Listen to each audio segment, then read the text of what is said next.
Hoy!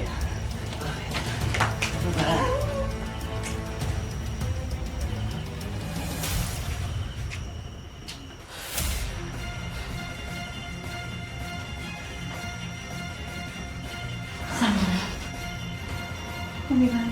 Oh my God! Oh my God! Oh my God! Oh my God! Mga walang iya kayo! Oh my God! Sabi mo nagawa sa akin to! Pinagkatiwalaan ko kayo! Sis, magpapaliwanag ako, sis. Huwag mo ako tawagin, sis! Akala ko ba magkapatid ang turingan natin? Yung pala gusto mo lang sulutin yung asawa ko! Sis! Bitawan mo lang. Bitawan mo lang. Pipiliwan mo yan, hindi magandang biro to. Sige na! Sino nagsabi sa'yo nagbibiro ako, ha? Mukha ba akong joke sa'yo? Ha? Ano punchline ang gusto mo? Ganito! Tama na! Tama na! Totoo yan! Hindi totoo yan, sis! Ginawa mo akong joke? Ginawa niyo ako! Hindi totoo yan! Hindi totoo yan! Hindi totoo yan! Tama na! Tama na! Sis, hindi totoo yan! Ba't mo nga ako tawagin, sis? Tama na! Ha? Kapag tinamukha mo na magsalita ng ganyan! Akala mo dyan ang biktima dito, ha? Di ba ikaw din? Pumatog ka din sa iba, di ba? Tapos ngayon nalaman mo na hindi lang ikaw nangangaliwa.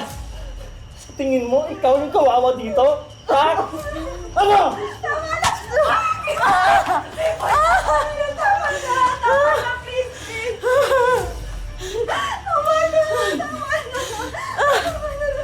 Please! Tama na! Total, nagkakalabasan na tayo ng sekreto.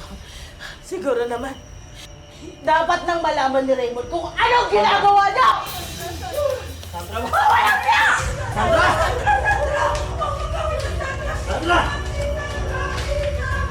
Maraming salamat sa pagsama sa ating istorya sa Tadhana. Nakaka-relate ka ba sa ating mga bida? Nako, i-comment mo na yan para sa iba't ibang kwento na punong-puno ng pag-asa at inspirasyon. Mag-subscribe na sa GMA Public Affairs at YouTube channel.